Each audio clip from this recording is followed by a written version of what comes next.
You really picked the wrong place to loiter, old man. The voice rang across the bright training field with the sharp confidence of someone who had never imagined his authority might one day be questioned. Corporal Ethan Brooks stood with his hands folded behind his back, the morning sun reflecting from the polished eagle, globe, and anchor on his camouflage utility cover. Around him, nearly 24 young Marines paused between drills, their attention shifting toward the quiet figure standing alone beside the weathered wooden fence that bordered the parade ground. The old man neither startled nor hurried to answer. He simply rested one hand on the smooth top rail, his pale blue eyes calmly following the movements of a platoon rehearsing close-order drill nearly 200 yards away. At first glance, there was nothing remarkable about him. His faded olive field jacket looked decades out of date. His jeans had softened from years of wear.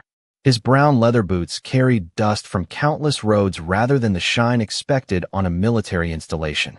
Wisps of silver hair stirred gently beneath the steady North Carolina breeze, and deep lines framed a face shaped more by time than comfort.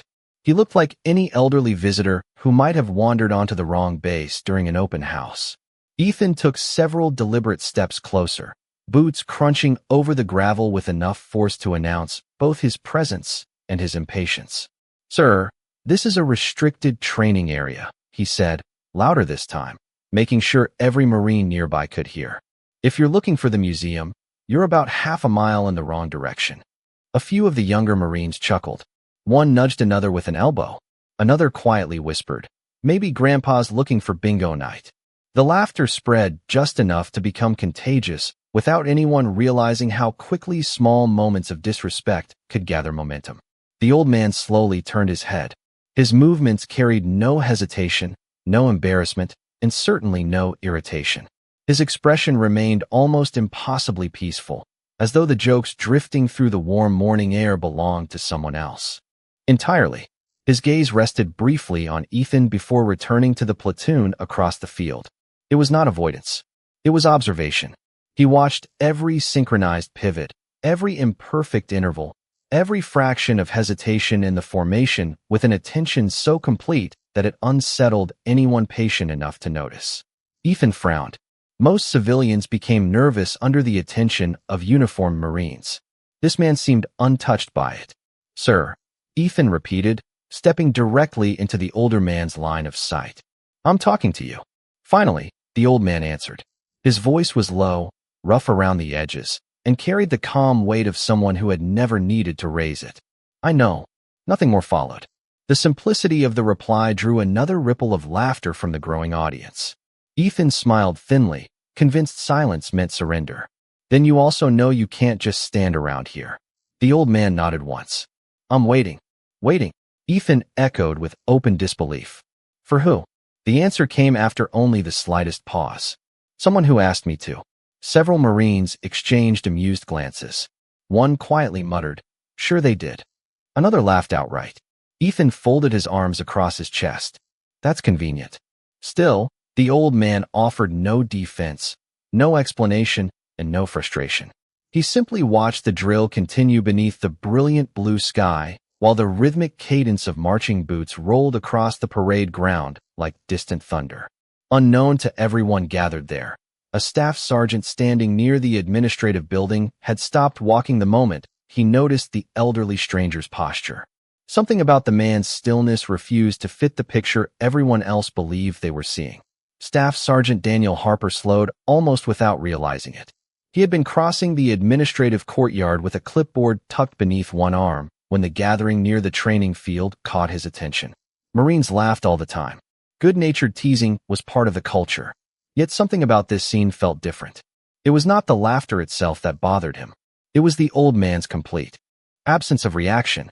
Daniel had spent nearly 19 years in the Marine Corps.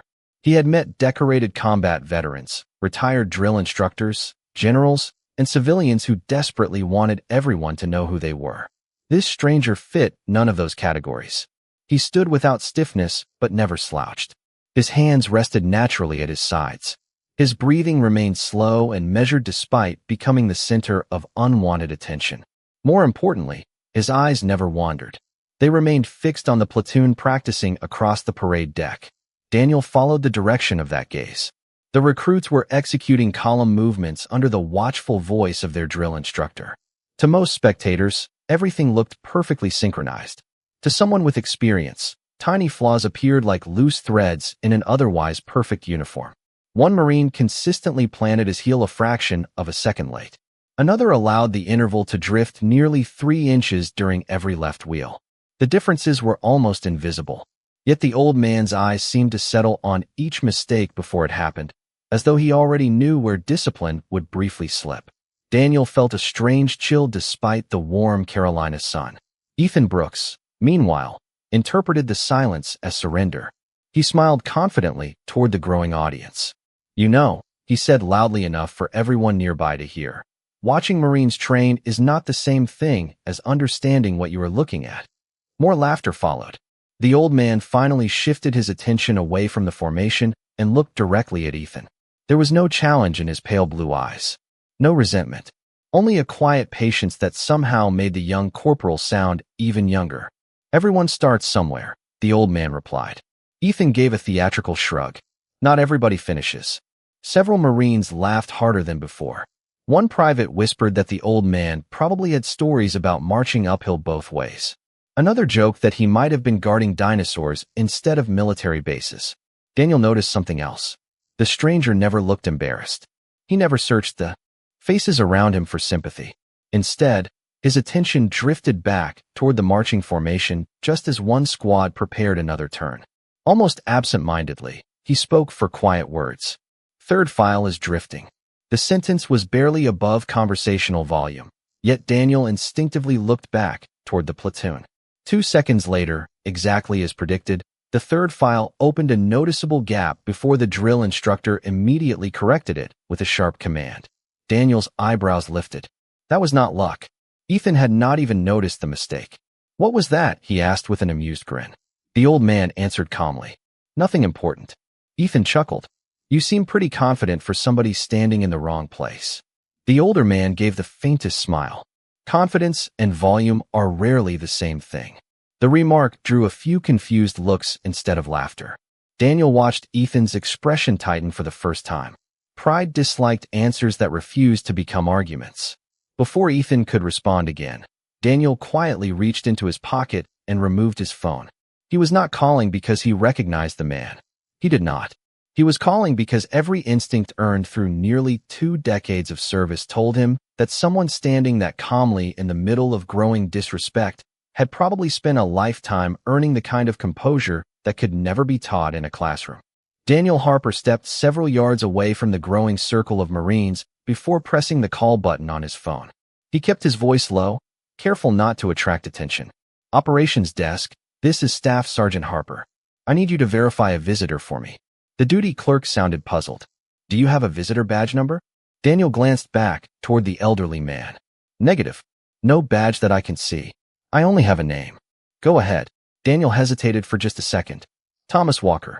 The keyboard clicks on the other end stopped almost immediately. "Repeat that name." Daniel frowned. "Thomas Walker." A longer silence followed before the clerk answered. "Stand by." Daniel lowered the phone slightly and watched the scene continue. Unfolding. Ethan Brooks had become increasingly determined to prove his authority. The young corporal took another slow step toward Thomas, planting himself directly between the old man and the parade field.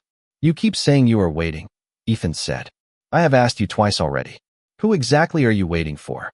Thomas looked at him with the same calm expression. "Someone who remembers." Ethan laughed openly. "That is not an answer." "It will be." A few Marines exchanged amused looks, convinced the old man was simply avoiding the question. One lance corporal quietly whispered, "Maybe he thinks some general is coming for him." Several others laughed even harder. Thomas did not react. Instead, his attention drifted toward the platoon once more. The morning breeze shifted slightly across the open parade ground, carrying the distant cadence of marching boots and the sharp whistle of an instructor correcting alignment. The old man listened more than he watched. His eyes narrowed ever so slightly before he spoke almost to himself. The wind changed. Nobody understood what he meant. Seconds later, the platoon guidon caught the stronger crosswind, forcing the color bearer to readjust his grip while the formation briefly lost perfect spacing. The correction happened quickly, but Daniel noticed Thomas had anticipated it before anyone else. Another quiet knot formed in his stomach. His phone suddenly came alive again. Staff Sergeant Harper? The clerk's voice was noticeably different now, stripped of its casual tone. Where did you say this individual is located? Training Field Charlie, beside the parade deck. More silence. Then another voice entered the line, older and considerably firmer. This is Master Gunnery Sergeant Collins from Base Operations. Staff Sergeant, I need you to answer carefully. Is the individual still there? Daniel straightened instinctively. Yes, Master Gunnery Sergeant. Has anyone attempted to remove him? Daniel glanced toward Ethan, whose confidence seemed to be growing with every passing minute. Not physically. Corporal Brooks is ordering him to leave. The response came without hesitation. Do not allow anyone to escalate the situation. Stay exactly where you are. Daniel blinked. Sir, may I ask what is happening? No, you may not. Another brief pause followed. Remain professional. Someone is already on the way. Before Daniel could ask another question, the line disconnected. He slowly lowered the phone. His pulse had begun to quicken, though he could not explain why. Across the gravel path, Ethan folded his arms with visible impatience. Last chance, mister. Either tell me why you are here, or I will personally escort you to the visitor center. Thomas finally looked directly at the young Marine once again. His weathered face remained completely relaxed. You have mistaken silence for uncertainty, he said softly. They are very different things. Ethan opened his mouth to answer, but before a single word escaped, the distant hum of approaching engines drifted across the base. It was faint at first, almost hidden beneath the cadence of marching boots. Yet Daniel recognized immediately that the sound was coming from the direction of headquarters rather than the main gate. The low rumble grew steadily louder, rolling across the base like distant thunder beneath a cloudless Carolina sky. Several Marines instinctively turned toward headquarters, expecting nothing more than another routine convoy crossing the installation. Ethan Brooks barely glanced in that direction before returning his attention to Thomas Walker. His patience had worn dangerously thin. I have asked you politely, he said, keeping his voice firm enough for everyone nearby to hear. Now I am giving you a direct instruction. You need to leave this area immediately. Thomas remained exactly where he was. The breeze stirred the collar of his faded field jacket, while sunlight reflected softly from the worn leather stitching along one shoulder. His face revealed nothing beyond quiet patience. I was told to remain here, he answered. Then whoever told you that gave you bad information. Ethan extended one arm toward the visitor parking area. You can wait outside the gate. Thomas slowly shook his head. No, this is where they expected to find me. The certainty in his voice drew another wave of amused smiles from several younger Marines. One Lance Corporal quietly laughed. Listen to him. He keeps saying they like somebody important is looking for him. Another Marine folded his arms. Maybe he thinks the commandant is coming. The group laughed together, enjoying the harmless spectacle unfolding in front of them. Thomas did not acknowledge a single remark. Instead, his attention drifted once more toward the training platoon finishing another sequence across the parade field. His eyes narrowed slightly. The rear squad leader is overcorrecting, he murmured almost to himself. Seconds later, the young squad leader called an adjustment a fraction too aggressively, causing a brief hesitation that forced the drill instructor to stop the formation and repeat the movement. The correction lasted only moments, but Daniel Harper felt another quiet wave of unease. The old man was no longer making lucky observations. He seemed to read discipline the way experienced sailors read changing tides. Daniel looked toward the administrative road again. The distant engines were noticeably closer now. More unusual than the sound itself was the pace. Staff vehicles rarely moved that quickly across the installation unless something demanded immediate attention. His phone vibrated once more. A short message appeared across the screen. Maintain visual contact. Do not interfere. Senior Command has been notified. There was no signature beneath the message, only the secure operations identifier used for internal command traffic. Daniel read it twice before sliding the phone back into his pocket. Whatever was unfolding had already climbed well above his level of responsibility. Ethan, completely unaware, stepped even closer until only a few feet separated him from Thomas. You know what I think? He asked with a confident smile. I think you are making this story up because you do not want to admit you wandered into the wrong place. Thomas met the young Marine's eyes without the slightest trace of offense. You are free to think that. You are not even going to argue? No. Ethan looked genuinely surprised. Why not? Thomas answered with the same quiet steadiness that had never changed since the first moment he arrived. Because truth is never improved by speaking louder. The words settled into the warm air with unexpected weight. Even several Marines who had been laughing only moments earlier remained silent for an instant. Daniel watched Ethan search for another response, but pride often struggled against calm more than anger ever could. Before the young corporal could speak again, the lead vehicle of a dark command convoy appeared around the bend near headquarters. Gravel scattered beneath its tires as it accelerated toward the parade field without slowing, followed closely by additional command vehicles whose polished windshields flashed beneath the bright morning sun. Conversations faded almost immediately. Every pair of eyes shifted toward the approaching convoy. No one yet understood why senior command was coming. But for the first time that morning, Thomas Walker was no longer the only person waiting. The convoy did not slow as it crossed the final stretch of road. Its dark vehicles moved with quiet urgency, their tires sending thin streams of gravel across the shoulder before stopping several yards from the gathering of Marines. No flashing lights announced an emergency. No sirens broke the calm morning air. Yet every Marine on the parade field instinctively understood that command vehicles did not arrive like this without reason. The laughter that had filled the area only moments earlier disappeared as completely as if it had never existed. Ethan Brooks stared toward the convoy, confusion replacing confidence. What is going on? One Lance Corporal whispered. Nobody answered. Daniel Harper remained exactly where he stood, remembering every word from the calls he had received only minutes before. Maintain visual contact. Do not interfere. Senior command has been notified. Those instructions suddenly carried far more weight than they had before. The lead vehicle came to a smooth stop. The driver's door opened first, followed almost immediately by two senior staff officers who stepped onto the gravel with practiced precision. They looked neither left nor right. Instead, both men turned toward the rear passenger door and waited. Even before anyone emerged, Daniel noticed something unusual. One of the officers quietly adjusted his uniform as though preparing for a formal ceremony rather than an unexpected visit to a training field. Ethan still believed the situation must involve something unrelated. He glanced back toward Thomas Walker with an uneasy smile. Looks like you picked an interesting morning to wander around. Thomas offered no reply. His attention remained fixed on the slowly opening passenger door. The expression on his weathered face did not change. It was the same quiet patience he had carried from the moment he first arrived. A gentle breeze carried the scent of freshly cut grass across the parade ground, while the distant cadence from another training company echoed through the base. Time itself seemed to slow. Before the passenger fully stepped from the vehicle, a glint of polished silver caught the morning sunlight.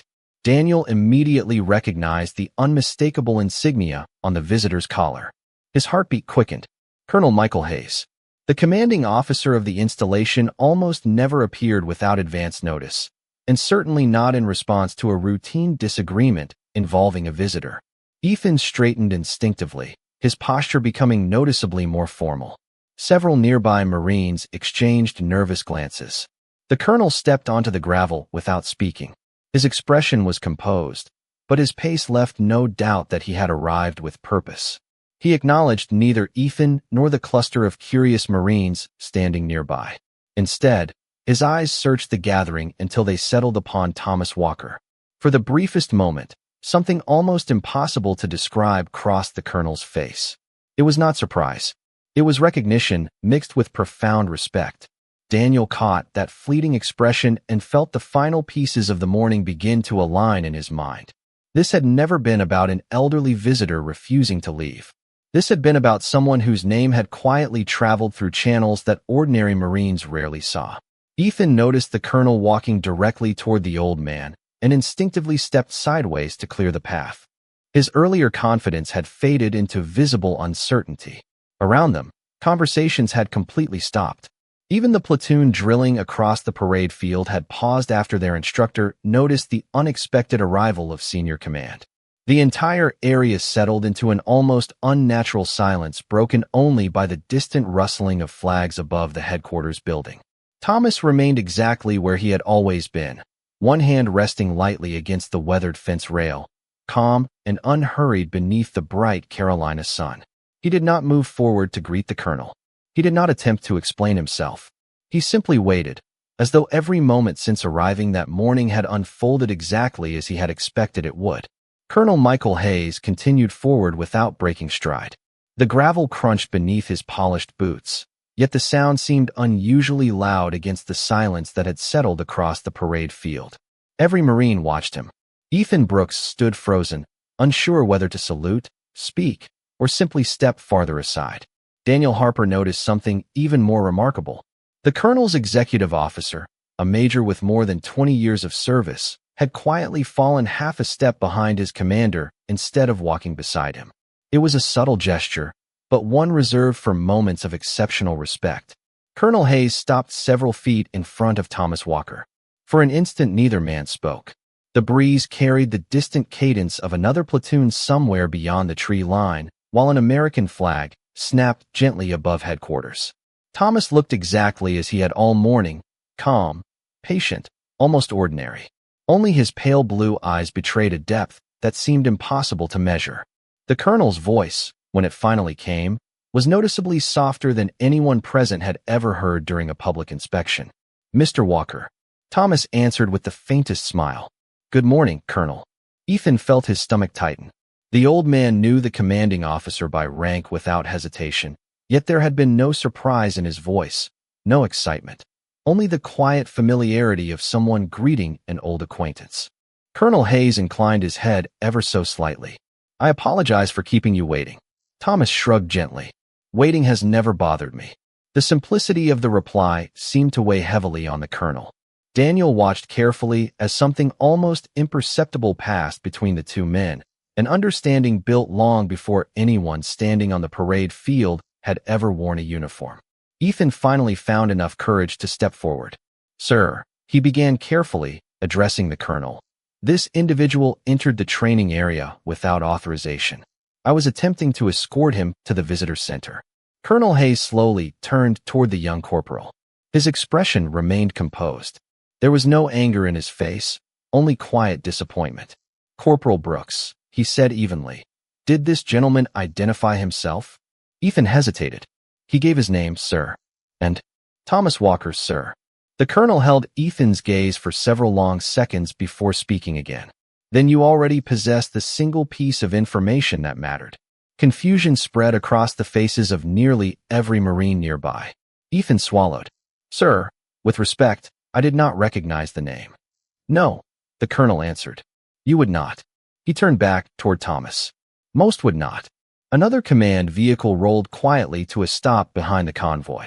This one carried no markings beyond a small headquarters decal on the windshield.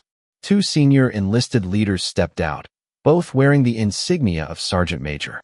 The moment they spotted Thomas Walker, they immediately stopped talking. One of them removed his campaign cover without being instructed to do so. Daniel noticed the gesture before anyone else.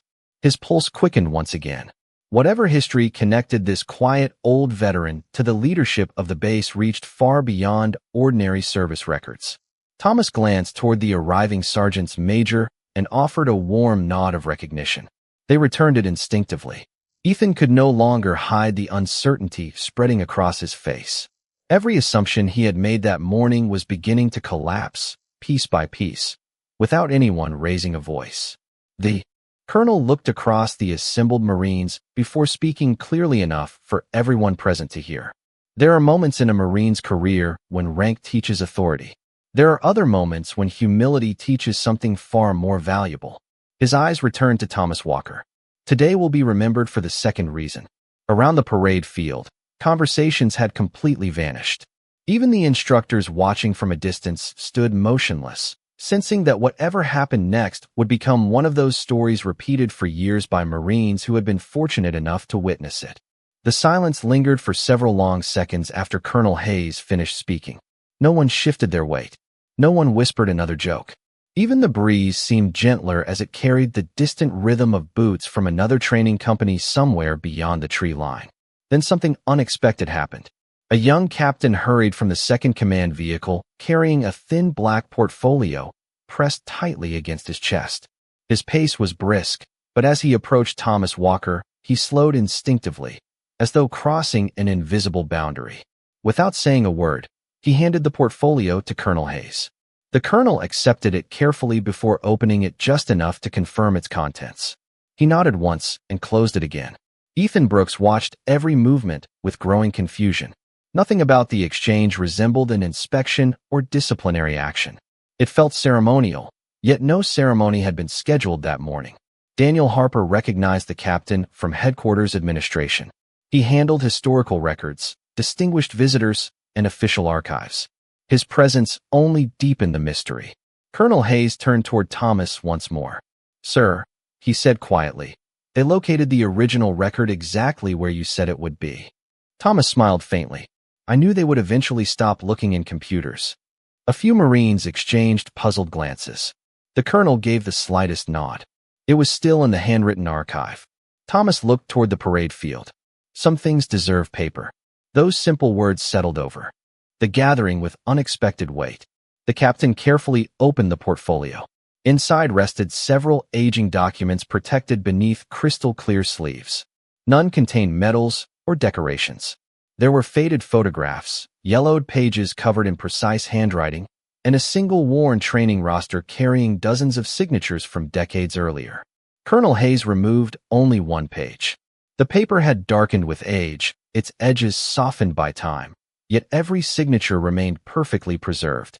"For the benefit of these Marines," the colonel said, "I believe they should understand why your name moved through headquarters so quickly this morning." Thomas gave a quiet nod, but said nothing. Colonel Hayes lifted the document slightly.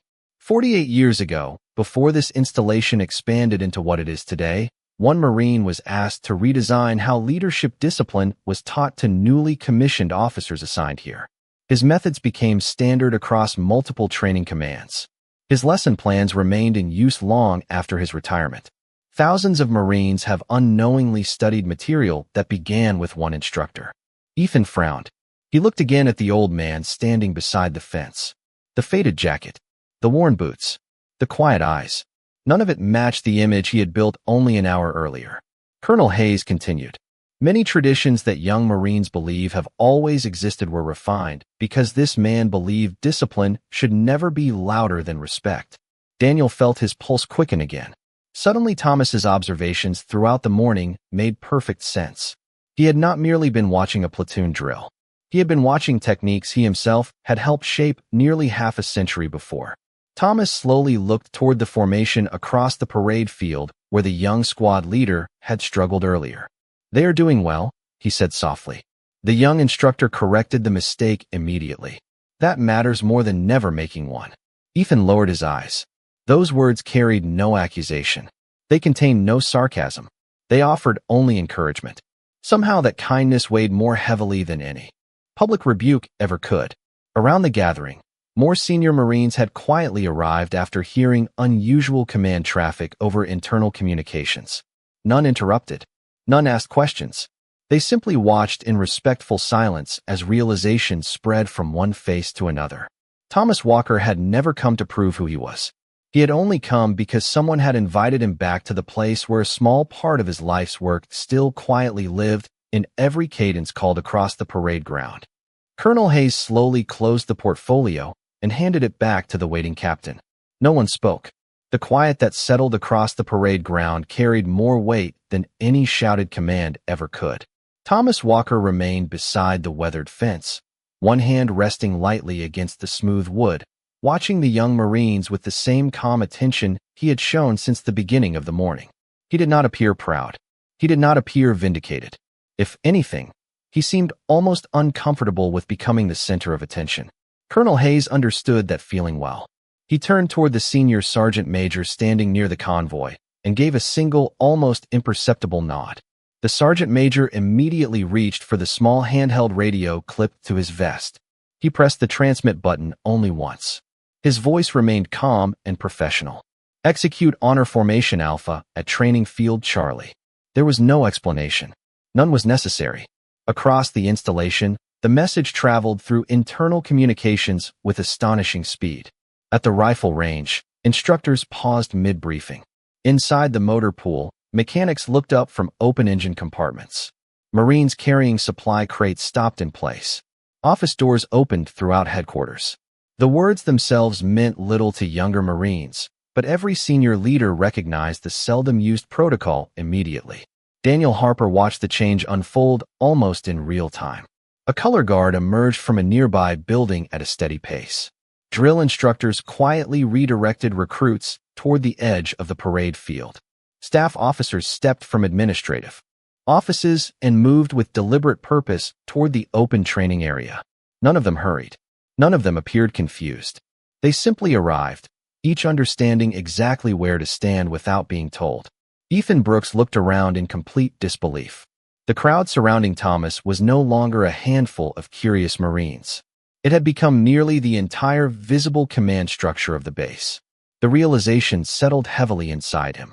Whatever mistake he had made that morning had not been a failure to recognize an important visitor. He had failed to recognize quiet character when it stood directly in front of him. Thomas noticed the growing formation and gently sighed. This was never supposed to become such a production, he said softly. Colonel Hayes smiled. With respect, sir, it became one nearly 50 years ago. We are only catching up. A faint expression of amusement crossed Thomas's weathered face before disappearing once again into his familiar calm. The first bugle notes drifted across the installation. Clear, steady, measured.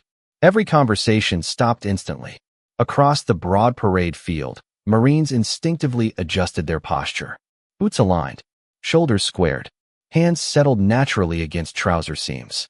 Daniel felt the familiar instinct rise inside him before conscious thought even arrived. He stood perfectly still. One after another, every Marine within sight assumed the position of attention. Not because anyone shouted an order. Not because someone feared punishment.